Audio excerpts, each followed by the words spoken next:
भोसरी पाठोपाठ चिंचवड विधानसभेतही अजित पवारांना मोठा धक्का बसलाय।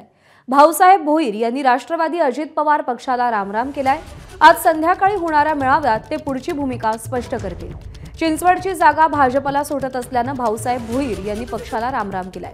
30 वर्ष सातत्याने आपल्यावर अन्याय झाल्याची भावनाही त्यांनी व्यक्त केली।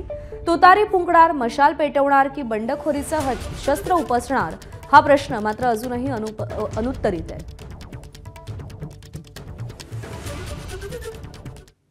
या शहरामध्ये जो दडपशाही, घराणेशाही, भ्रष्टाचार ह्या सगळ्या गोष्टी चाललेल्या उघड्या डोळ्याने मी पाहत आहे आणि ते सहन करण्यापेक्षा नेत्यांवर नाराजी व्यक्त करण्यापेक्षा मी जनतेच्या न्यायालयात जातो। त्यामुळे मी आज ठरवलंय, आज मी लोकांच्या साक्षीनं, लोकांच्या संपूर्ण उपस्थितीमध्ये मी माझी दिशा आज ठरवणार। काय आता भाऊसाहेब भोईरांची पुढची दिशा काय आहे?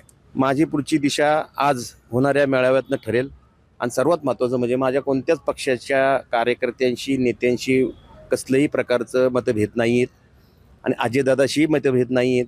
मी कुणालाही दुखावून चाललेलो नाही। माझ्यावर अन्याय झालेला आहे, ती वाचा फोडण्यासाठी चाललेलो आहे। मला सर्व पक्षाचे दरवाजे उघडे आहेत। एबीपी माझा, उघडा डोळे बघा नीट।